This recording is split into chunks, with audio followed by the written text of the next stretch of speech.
Hello and welcome back to Your Hobby Connection. I'm Ben. As you can see, today is track day. So recently I've acquired a bunch of O-scale track from people all over the place. My most recent acquisition was from a guy in Houston, and he had some great pieces of track, like this guy.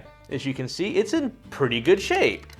And then we have this guy. It's not in good shape at all. So the point of the video today is we're going to go through all of this track. We're gonna make 3 piles. We're gonna make the good, ready to go, the need some work, and the it really needs a lot of work. And we're gonna discuss all 3 types of piles. So let's get on board and do some track maintenance today.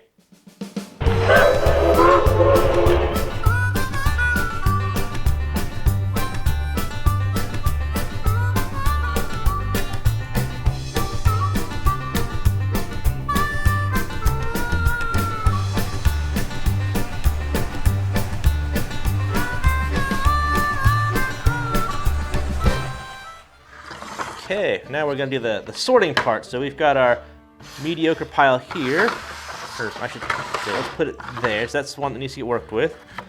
This one needs a bit of work. We already know for a fact that this guy is good.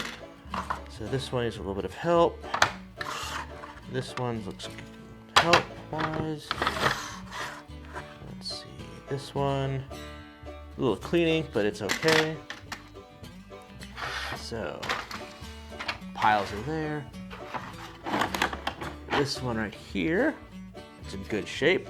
A little bit of sunburning, but hey, you know, for what I paid for it, which is about $1, I did a really good job.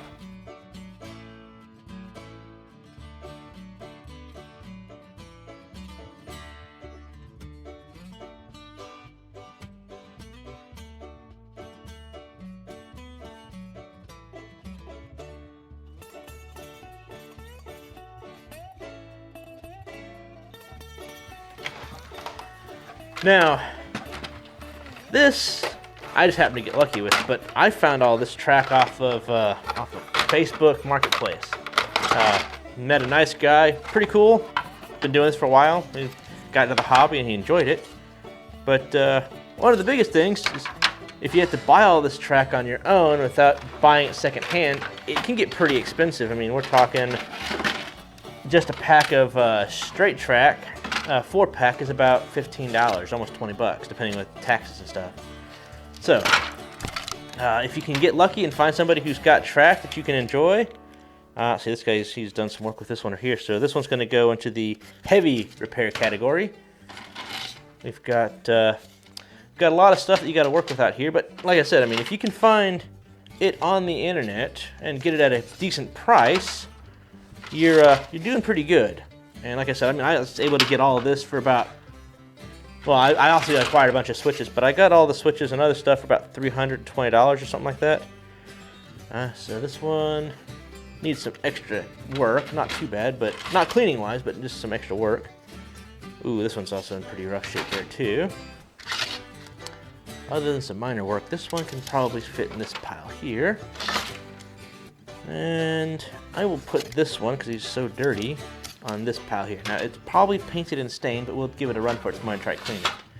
So now we're gonna start talking about how to clean something like this and this. Make a mess. So these are the next 2 pieces up on the list to get cleaned up and made look better. Well, now that we've got the table cleared off, we went ahead and got ourselves this nice little towel that we're sitting this track on here. As you saw, this was the by far worst candidate piece of track we had out there today.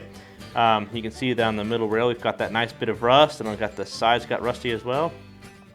So we're going to use some steel wool.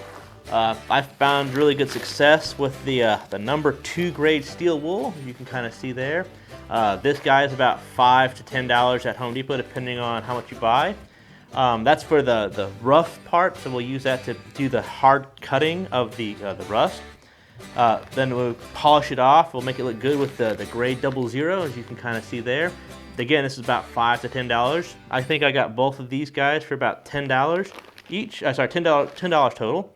Now, the one thing I have found with doing steel wool here is you want to wear some gloves, leather gloves or rubber gloves. I like to use rubber gloves because I like to have a little bit more finite control over my my hand movements and getting small pieces of stuff.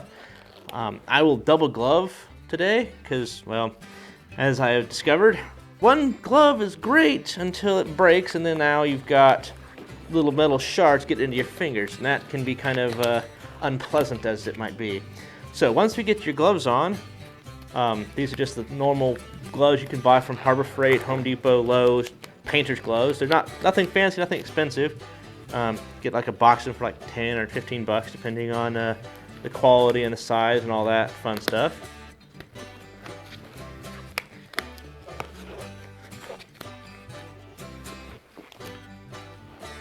Okay, once you get your gloves on, you're going to want to grab some steel wool here. This one's already been used a little bit. So you'll pull it off and get a nice little piece here like that. So I get about that much right there. Make it to like a little bit of a ball. And then from there, you want to take it and you just start running on the top of the track. Try not to get into the plastic too much, because getting into the plastic, you end up kind of damaging the surface a little bit. I mean, it'll start rubbing it off. Not right away, but I mean, it'll start dulling it out. So if you have some fairly new pieces of track you want to try to, maintain and clean, the absolute worst thing you want to try and do is rub it on top of that clean surface there. So you see, we'll already moving some of that rust away, making it look a lot better. I mean, you can see we've got more shiny stuff now than we did before. So I mean, not very much, not very hard work. The hardest part about it is getting the little crevices right along the edge of the rail there. You can kind of see down below. That's going to be the hard part, is right along the edge between the track bed and the rails itself. The tops is probably the most commonly messed up stuff, and that's the one that matters the most. But if you're like me and you kind of like aesthetics, well, you want to try to get all of it and make it look good. But if you just need to get it running and working in good shape again, just to make sure that it can get the job done, well, just a little bit on the top, and I mean, look at that, already making pretty good progress here. Look at that. Once was rusty and messed up looking, now we've got a clean, shiny top coming out right now. So I mean, that's a good sign. It's salvageable.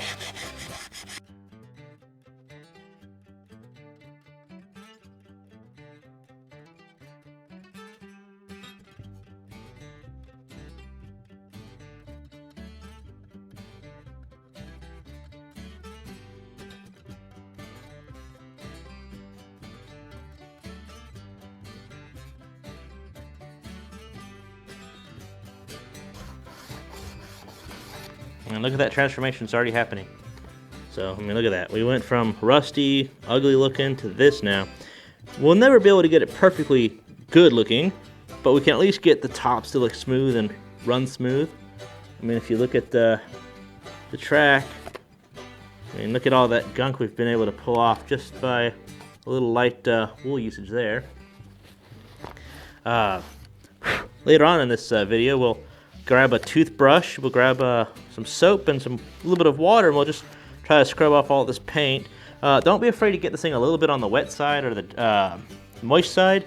The only thing you got to be worried about is if we have switches. But if you get a little bit of water on this guy, it's just going to be a matter of just wiping it down, drying it off with the blow dryer.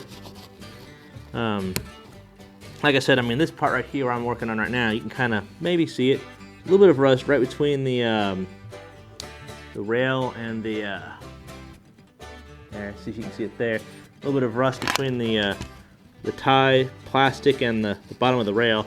Again, it's an aesthetic thing. I like aesthetics, so I'm gonna do my best to try to get that cleaned up. Sometimes you'll be more successful than others. This is just one of those times. It's gonna be just a matter of how much effort you want to put into it, and stuff like that. I was able to get the rust away.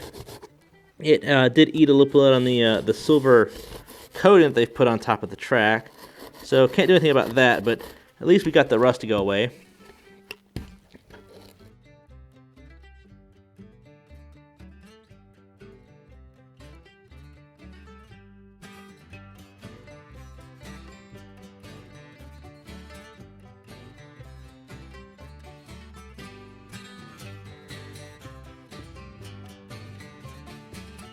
Well, as you can see now, we've got all the heavy rust off. I think it looked pretty good now. What we're gonna work on now is we're gonna grab a little bit of this this other stuff, this number 40 grade stuff. Again, we're just gonna grab a little wad of it. We're gonna run it on top. I mean, again, it's just to get the finer, try to get that little bit of a polish going on with it.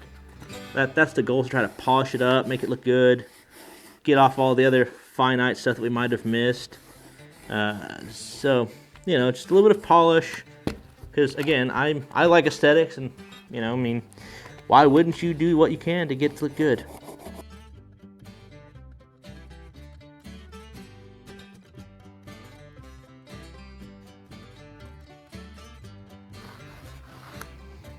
Okay, and luckily for us, we don't have any rust on this end of the points for the connection pieces.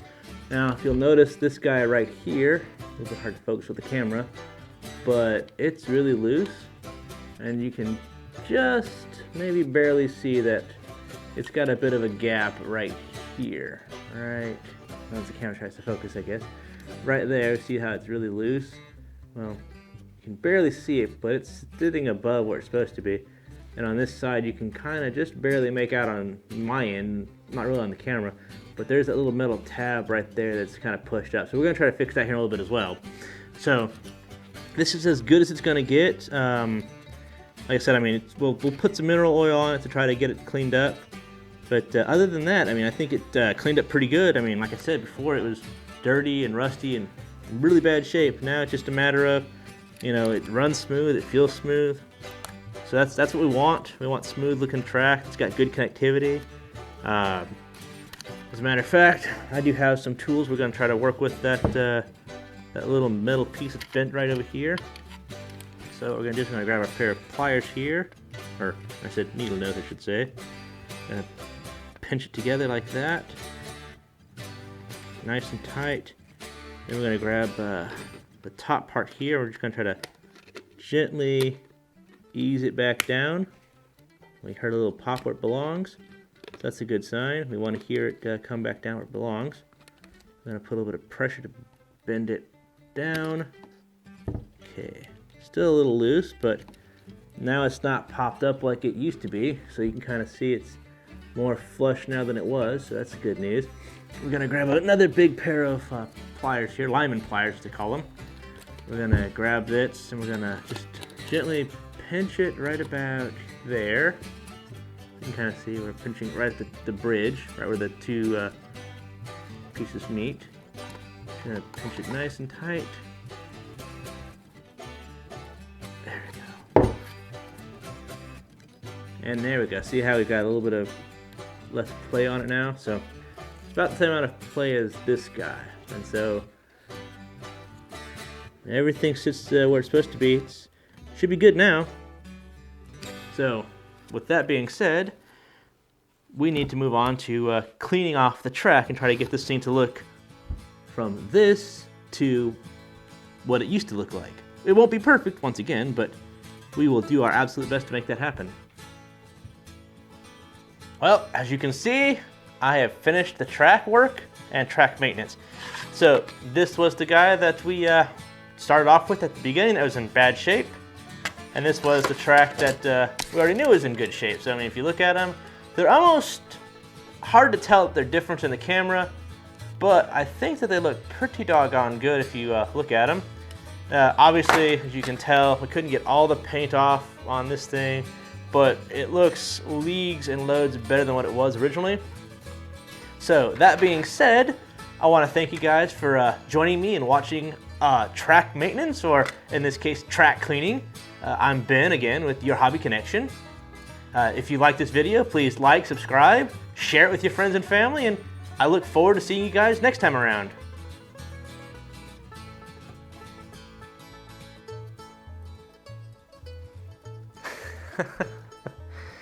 Oh my God, scratch it.